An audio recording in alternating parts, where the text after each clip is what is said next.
Hidupku berubah dalam sekejap. Aku terjebak dalam rahasia yang tak pernah kubayangkan. Halo, namaku Sari.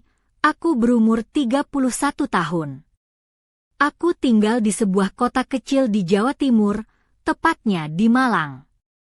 Aku sudah menikah selama 6 tahun dan memiliki seorang putri yang kini berumur 5 tahun.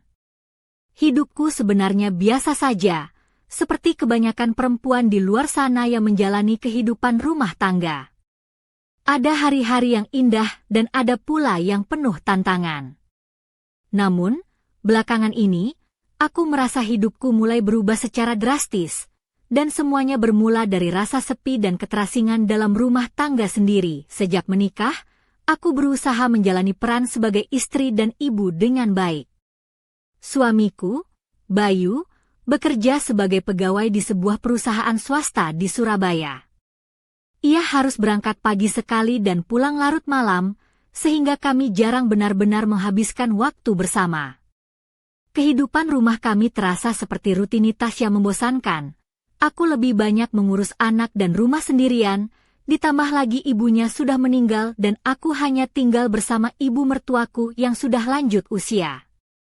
Kadang aku merasa seperti hidup dalam kesendirian, tanpa teman dekat atau saudara yang bisa aku percaya sepenuhnya. Aku sering menghabiskan waktu di rumah ibu mertuaku, dan di sana aku mulai dekat dengan adik Bayu, namanya Abdi.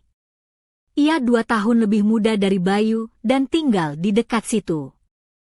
Awalnya, hubungan kami hanya sebatas saudara ipar yang hangat, tapi lama-lama kami jadi sangat akrab. Kami sering bercanda dan berbagi cerita, bahkan aku merasa dia seperti saudara kandung yang selama ini aku rindukan. Abdi bekerja dari rumah sebagai tenaga kesehatan yang menjalankan tugas administrasi secara online, jadi jadwalnya lebih fleksibel. Kadang dia yang menjemput putriku dari taman kanak-kanak dan makan siang bersama kami. Kedekatan ini perlahan membuatku terbuka dengan Abdi tentang perasaanku, terutama tentang betapa aku merasa terabaikan oleh suamiku. Aku pernah bercanda bahkan mengatakan padanya bahwa aku berpikir untuk berpisah dengan Bayu, tapi Abdi selalu menenangkanku dan mengingatkanku tentang sulitnya kehidupan dan pekerjaan Bayu. Dia menjadi tempat curhatku, yang membuatku merasa sedikit lebih hidup di tengah kebosanan yang melanda. Namun, semuanya berubah ketika aku merasa sakit dan harus ke rumah sakit untuk periksa. Karena Bayu tidak bisa meninggalkan pekerjaan, aku meminta Abdi untuk menemani dan membantu membelikan obat. Disinilah semuanya mulai terasa berbeda dan membuatku terjebak dalam suatu situasi yang tak pernah kubayangkan sebelumnya. Aku ingat betul hari itu, saat aku merasa tubuhku sangat lelah dan tidak enak sejak pagi.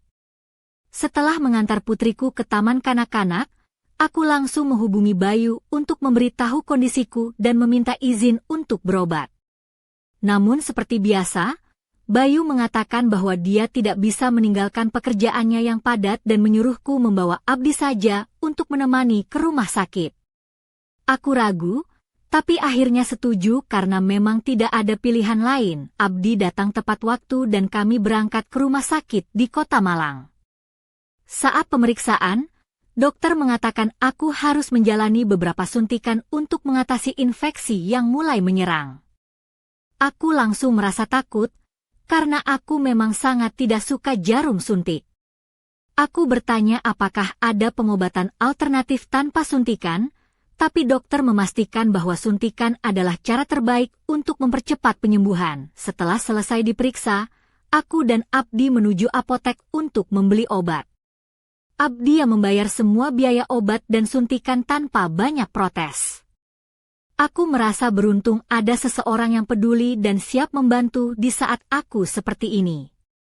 Namun, di dalam hatiku mulai tumbuh rasa canggung dan aneh, karena selama perjalanan pulang kami lebih banyak diam, tapi sesekali Abdi melirikku dengan pandangan yang sulit kutafsirkan. Sesampainya di rumah, aku mencoba mengabaikan perasaan aneh itu dan fokus pada pengobatan yang harus kulakukan. Abdi bahkan menawarkan diri untuk membantu menyuntikkan obat, karena aku sendiri tidak berani melakukannya. Aku ragu, tapi situasi memaksa aku menerima bantuannya. Saat suntikan pertama, aku merasakan campuran antara takut dan lega. Tapi saat Abdi memegang lenganku dengan lembut, ada sesuatu yang membuat jantungku berdegup lebih kencang. Hari-hari berikutnya, Abdi rutin datang ke rumah untuk membantuku menjalani pengobatan. Kami menjadi semakin dekat, dan aku merasa dunia yang selama ini kusangka membosankan mulai berubah menjadi sesuatu yang penuh warna dan perhatian. Dia selalu membawa hadiah kecil untuk putriku, boneka atau mainan yang membuat anakku sangat menyukai kehadirannya. Bayu sendiri tidak pernah mengomentari kedekatan kami. Dia tetap sibuk dengan pekerjaannya dan bahkan tidak menanyakan bagaimana kesehatanku selama perawatan. Sungguh, aku merasa seperti hidupku terbelah menjadi dua dunia. Satu dunia yang penuh tanggung jawab dan kesepian bersama suamiku, dan satu dunia yang penuh kehangatan dan perhatian dari Abdi. Aku tahu ini salah, tapi aku sulit menolak kenyamanan yang dia berikan. Aku mulai menyadari bahwa perasaan yang kututupi begitu lama kini berubah menjadi sesuatu yang lebih dalam dan membingungkan. Aku tidak pernah menyangka bahwa hubungan kami akan berkembang seperti ini. Awalnya aku hanya menganggap Abdi sebagai teman yang bisa dipercaya, tempat aku berbagi sepi dan lelah yang tak tertahankan. Namun, semakin sering dia datang membantu, semakin aku merasa ada sesuatu yang berbeda. Wajahnya yang selalu ramah, senyum yang tulus, dan perhatian yang begitu hangat membuatku merasa dihargai dan diinginkan, sesuatu yang sudah lama aku rindukan dari suamiku. Bayu memang tidak pernah menunjukkan rasa cemburu atau curiga, bahkan ketika Abdi sering berada di rumah kami. Dia terlalu sibuk dengan pekerjaannya, pulang larut malam dan langsung tidur tanpa banyak bicara. Aku sering merasa seperti hidup bersebelahan, bukan bersama. Sementara Abdi justru menjadi sosok yang selalu hadir, mendengarkan keluh kesahku tanpa menghakimi, membuatku merasa aman dan dimengerti. Suatu sore, setelah aku selesai mendapat suntikan yang kelima, kami duduk bersama di ruang tamu. Abdi membawa semangkuk buah potong, melon segar yang manis dan dingin. Saat aku mengambil potongan melon itu dan dia juga ikut memakannya, tiba-tiba suasana menjadi berbeda. Matanya menatapku dengan intens, dan aku merasakan getaran aneh di dadaku. Dia berkata dengan suara pelan, "Sari, aku tahu semua ini salah, tapi aku tidak bisa menahan perasaanku lagi." Hatiku berdetak kencang. Aku tahu aku juga merasakan hal yang sama, tapi aku takut. Aku takut kehilangan semuanya, suami, keluarga, dan kehormatanku sebagai istri. Namun, kehadiran Abdi membuatku merasa hidup kembali, seperti aku bukan hanya seorang ibu rumah tangga yang terjebak dalam rutinitas membosankan. Aku mulai berpikir tentang apa yang terjadi dan bagaimana aku bisa melanjutkan hidupku. Apakah aku harus berkata jujur kepada Bayu? Atau terus menyembunyikan semuanya demi menjaga keluargaku? Tapi semakin aku mencoba menghindar, semakin aku tenggelam dalam dilema yang menghisap jiwaku. Hari-hari berlalu, dan aku semakin sulit mengendalikan perasaanku. Abdi pun semakin dekat, bukan hanya sebagai saudara ipar atau teman, tapi sebagai seseorang yang mampu membuatku merasa dicintai dan dihargai. Aku tahu ini bisa berakhir buruk, tapi aku tidak bisa menahan keinginan dan kesepian yang selama ini membelenggu hatiku. Aku merasa terjebak dalam pusaran emosi yang tak terduga, dan aku mulai bertanya-tanya, apakah aku sudah kehilangan kendali? Atau apakah ini adalah jalan yang harus aku lalui untuk menemukan kebahagiaan sejati?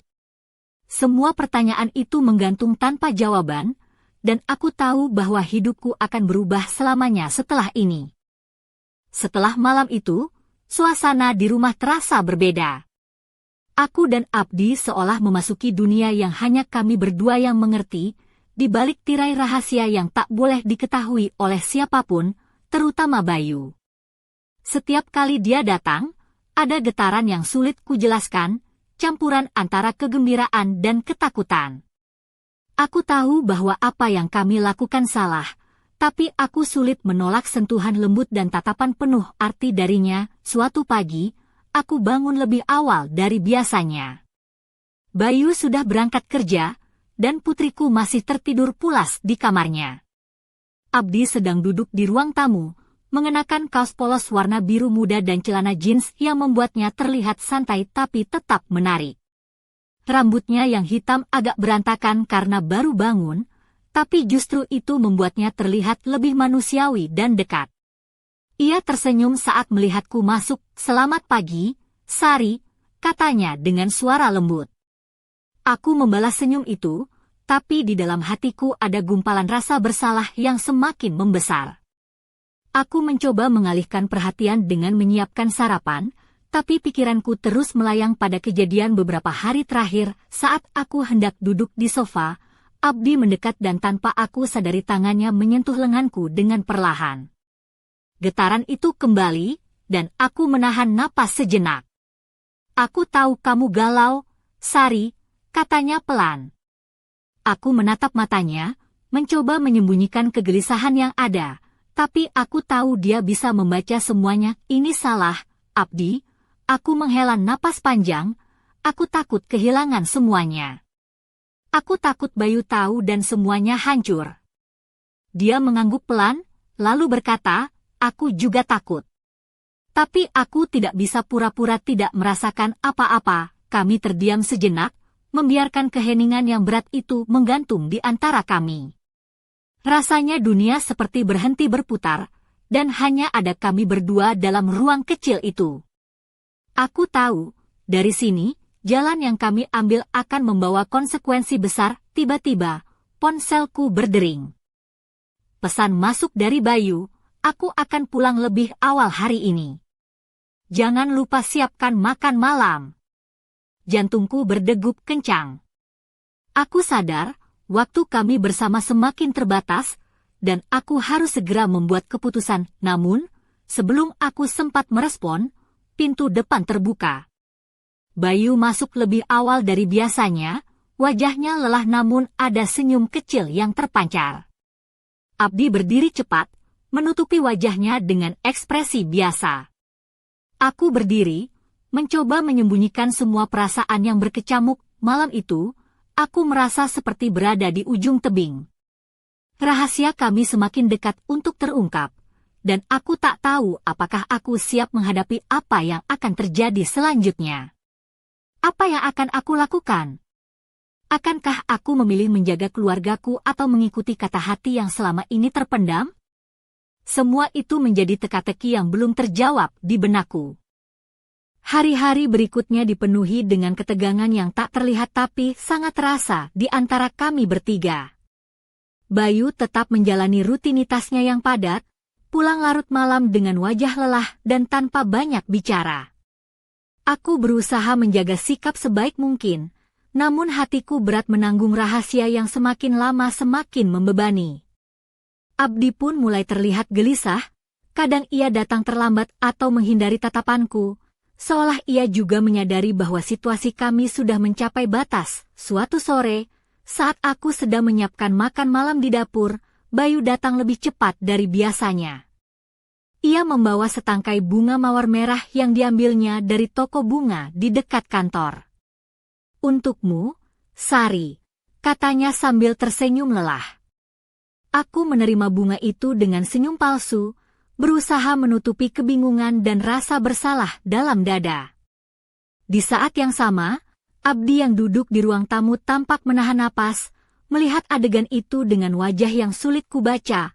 Malam itu, setelah putriku tidur, aku duduk bersama Bayu di ruang tamu.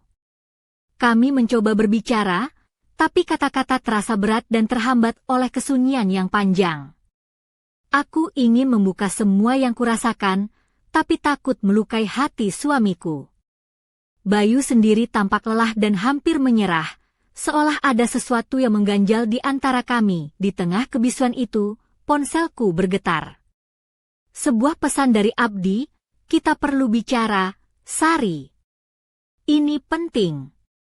Jantungku berdegup kencang, aku tahu bahwa apapun yang akan terjadi, hidupku tidak akan pernah sama lagi. Aku berdiri, menuju kamar, dan menatap cermin sambil bertanya pada diriku sendiri, apakah aku siap menghadapi konsekuensi dari semua ini? Ketika aku kembali ke ruang tamu, Bayu sudah tertidur di sofa, wajahnya yang biasanya tegas kini tampak rapuh. Aku duduk di sampingnya, memegang tangannya erat, dan berbisik dalam hati, apakah aku masih bisa menyelamatkan rumah tangga ini? Atau aku sudah terlalu jauh terjerumus dalam kesalahan? Pikiran itu terus menghantuiku, dan aku tahu bahwa percakapan dengan Abdi malam itu akan menjadi titik balik dalam hidupku. Aku merasa seperti berada di persimpangan jalan yang gelap, harus memilih antara dua dunia yang sama-sama membingungkan dan menakutkan. Saat aku menatap keluar jendela, bayangan malam yang sunyi seolah menyimpan rahasia yang belum terungkap. Apakah aku akan menemukan jawaban? Atau justru semakin terjerat dalam masalah yang kubuat sendiri? Semua itu masih menjadi misteri yang menunggu untuk dipecahkan. Malam itu, setelah Bayu tertidur pulas di sofa, aku mengangkat ponsel dan membalas pesan Abdi dengan rasa campur aduk. Kami sepakat bertemu di sebuah warung kopi kecil di pinggiran kota Malang, tempat yang sepi dan jauh dari keramaian. Di sana, di bawah cahaya lampu temaram dan suara gemericik hujan yang mulai turun, aku duduk berhadapan dengan Abdi, menunggu penjelasan apa yang ingin dia sampaikan. Abdi datang dengan wajah serius tapi lembut. Ia mengenakan kemeja putih lengan panjang yang digulung hingga siku, dipadukan dengan celana kain hitam dan sepatu kulit coklat yang sedikit usang. Rambutnya yang biasanya rapi kini sedikit berantakan, seolah mencerminkan kegelisahan yang mengusiknya. "Sari," suaranya pelan tapi tegas, "aku tidak bisa terus seperti ini. Aku peduli padamu, lebih dari yang seharusnya, tapi aku juga tidak ingin menghancurkan keluargamu." Aku menatap matanya, yang penuh dengan kejujuran dan kecemasan. Kita harus memikirkan apa yang akan kita lakukan selanjutnya. Karena kalau dibiarkan, ini bisa jadi bencana untuk kita semua. Aku mengangguk pelan, merasakan beratnya keputusan yang harus kuambil. Hujan di luar semakin deras, membasahi jalanan yang sepi, seolah menambah suasana kelabu di hatiku. Kami berbicara panjang, mencoba mencari jalan keluar dari situasi yang rumit ini. Namun, semakin dalam kami bicara, semakin aku sadar bahwa tidak ada jawaban mudah. Pilihan yang ada semua penuh risiko dan konsekuensi yang menyakitkan. Saat aku hendak pulang, Abdi menggenggam tanganku erat. "Percayalah, Sari, aku ingin yang terbaik untukmu, apapun yang terjadi." Aku merasa dunia berputar lebih cepat, dan aku hampir kehilangan keseimbangan.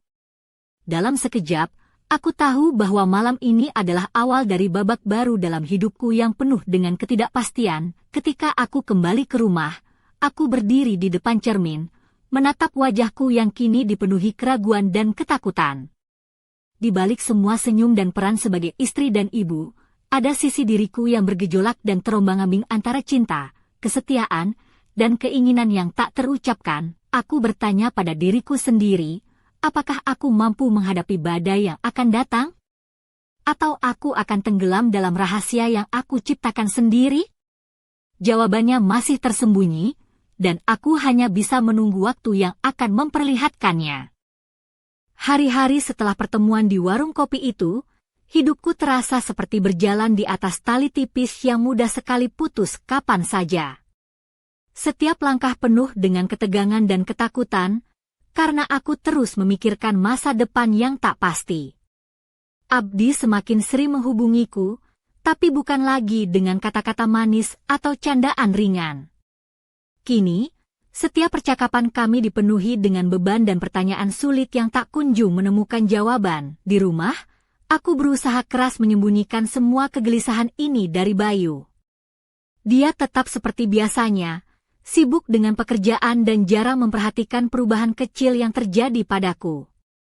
Aku merasa seperti dua dunia yang berbeda bertabrakan. Di satu sisi aku adalah istri dan ibu yang setia, di sisi lain aku adalah perempuan yang bergulat dengan rasa bersalah dan keinginannya membingungkan. Suatu sore, ketika aku sedang menjemput putriku dari taman kanak-kanak, aku menemukan Abdi sudah menunggu di sana. Dia tersenyum hangat, membawa mainan baru untuk putriku. Melihat senyum kecil putriku yang langsung menyambut Abdi membuat hatiku sedikit tenang, tapi sekaligus membuatku sadar betapa rumitnya situasi ini. Aku tahu, hubungan kami bukan lagi sekadar persahabatan biasa. Saat kembali ke rumah, aku dan Abdi duduk bersama di teras depan. Dia membuka pembicaraan dengan suara lembut, "Sari, aku tahu ini berat. Tapi aku ingin kita jujur pada diri sendiri. Apakah kita benar-benar bisa terus begini, atau kita harus mengambil keputusan yang sulit?" Aku menunduk, mencoba menahan air mata yang hampir jatuh. Aku takut, Abdi. Aku takut kehilangan semuanya, suami, putriku, keluarga. Tapi aku juga takut kehilangan perasaan yang aku rasakan padamu. Dia menggenggam tanganku dengan erat. Aku juga takut, tapi kita tidak bisa terus bersembunyi di balik kebohongan. Sesuatu harus berubah. Malam itu, aku terjaga lama, memikirkan kata-kata Abdi. Aku merasa seperti terperangkap dalam pusaran emosi yang tak berujung. Apakah aku akan memilih aman dan mempertahankan kehidupanku yang penuh kebosanan? Atau berani mengambil risiko untuk mengejar kebahagiaan yang selama ini terasa jauh? Di luar jendela, angin malam berhembus pelan, membawa suara hujan yang mulai turun. Aku tahu, badai dalam hidupku belum usai. Dan keputusan yang akan aku ambil selanjutnya akan menentukan nasibku, keluarga, dan cinta yang selama ini kujalani. Namun, aku belum tahu apakah aku siap menghadapi konsekuensi dari pilihan itu. Malam itu, aku duduk di ruang tamu dengan pikiran yang berkecamuk tanpa henti. Suara hujan deras di luar seolah menggambarkan kekacauan yang sedang kurasakan di dalam hati. Aku memandangi foto keluarga yang tergantung di dinding, melihat Bayu dengan senyum tulus dan putriku yang ceria. Namun, di balik senyum itu, ada jarak yang tak terlihat yang semakin melebar setiap hari. Ponselku bergetar, pesan masuk dari Abdi. "Aku sudah tidak tahan lagi, Sari. Kita harus bicara langsung, sekarang." Hatiku berdebar kencang. Aku tahu, ini bukan sekadar obrolan biasa. Aku mengenal suara di balik kata-kata itu, ada kecemasan, ada harapan, dan juga ketegangan yang tak terucapkan. Aku mengenakan jaket tipis dan melangkah keluar rumah, meninggalkan kehangatan yang seharusnya menjadi tempatku pulang. Hujan masih turun deras, membasahi jalanan sempit di kawasan perumahan kami. Aku berjalan menuju taman kecil dekat rumah, tempat kami biasa bertemu tanpa diketahui orang lain. Abdi sudah menungguku di sana, berdiri di bawah pohon besar, mengenakan jaket hitam yang basah karena hujan. Matanya menatapku tajam, penuh perasaan yang sulit kuartikan. "Sari, aku tidak bisa terus hidup dengan rahasia ini. Aku mencintaimu, tapi aku juga tidak ingin menjadi penyebab kehancuran keluargamu." Aku menahan air mata yang hampir tumpah. "Aku juga mencintaimu, Abdi. Tapi aku terjebak. Aku takut kehilangan semuanya, suamiku, anakku, hidup yang sudah aku bangun." Dia melangkah mendekat, menggenggam tangan kananku dengan erat. "Apa yang harus kita lakukan? Aku tidak bisa membiarkan ini terus berlarut. Kita harus membuat keputusan, sebelum semuanya terlambat dan kita kehilangan segalanya." Aku memandang wajahnya, penuh kecemasan dan keteguhan.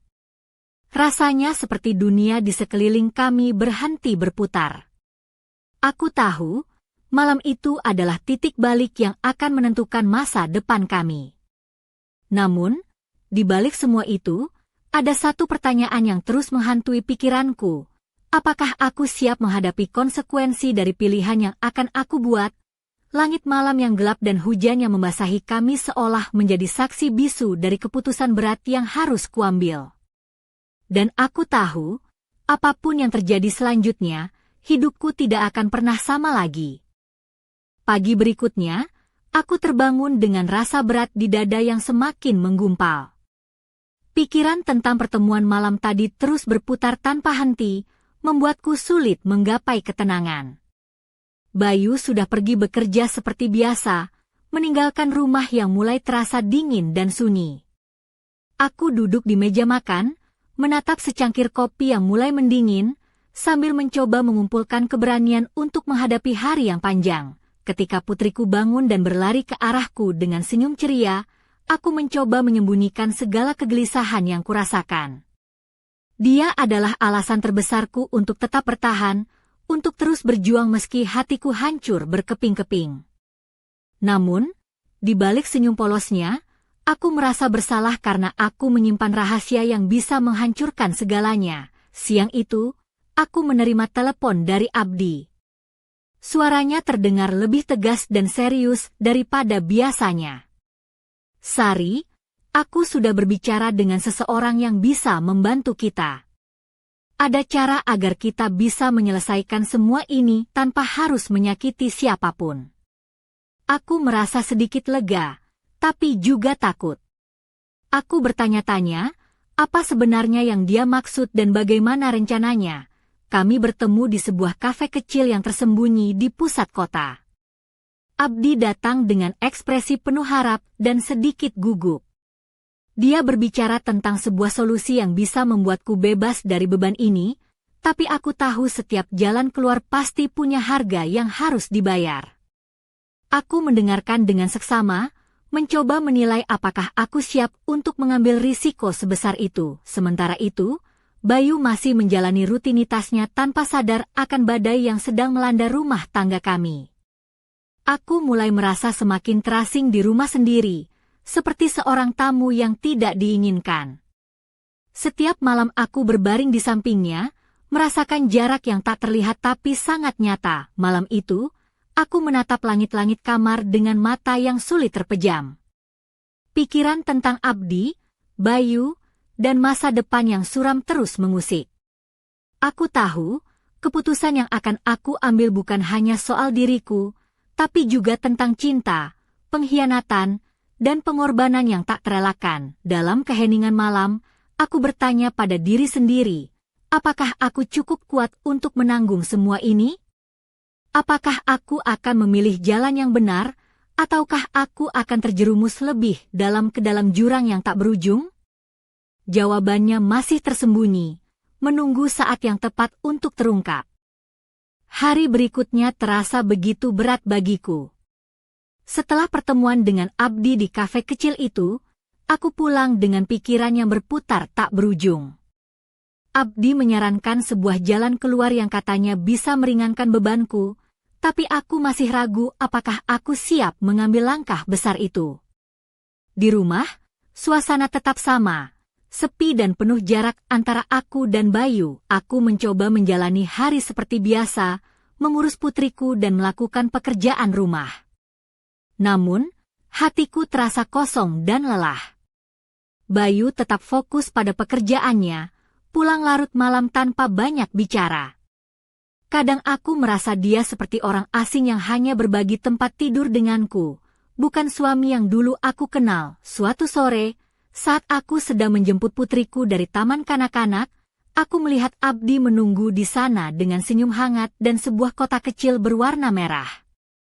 Dia memberikan kotak itu padaku sambil berkata, "Ini untuk kamu dan putrimu." Semoga bisa sedikit menghibur. Aku membuka kotak itu di rumah, dan di dalamnya ada perhiasan sederhana tapi indah, sebuah gelang emas kecil yang berkilauan lembut di bawah cahaya lampu. Aku terharu sekaligus bingung, karena hadiah itu bukan hanya untukku, tapi juga tanda kedekatan yang semakin sulit aku jelaskan. Malam harinya, aku duduk sendiri di ruang tamu, mengenakan gelang itu dan memandangi cermin. Aku merasa seperti perempuan yang terjebak antara dua dunia. Satu dunia yang penuh tanggung jawab dan kesetiaan, dan dunia yang menawarkan perhatian, kasih sayang, dan kehangatan yang aku rindukan. Tiba-tiba, ponselku bergetar. Pesan masuk dari Bayu, aku akan pulang lebih awal besok. Kita perlu bicara. Jantungku berdegup kencang. Aku tahu, percakapan itu bisa menjadi titik balik yang menentukan masa depan kami. Aku menatap keluar jendela, melihat lampu-lampu kota yang berkelap-kelip di kejauhan. Hatiku dipenuhi ketakutan dan harapan sekaligus. Apakah aku siap menghadapi kenyataan yang selama ini aku hindari? Atau akankah semuanya berakhir dengan kehancuran yang tak terelakkan? Malam itu, aku menyadari bahwa hidupku telah mencapai persimpangan yang paling sulit. Dan aku harus memilih jalan yang akan kuambil, walaupun itu berarti harus mengorbankan sesuatu yang sangat berharga.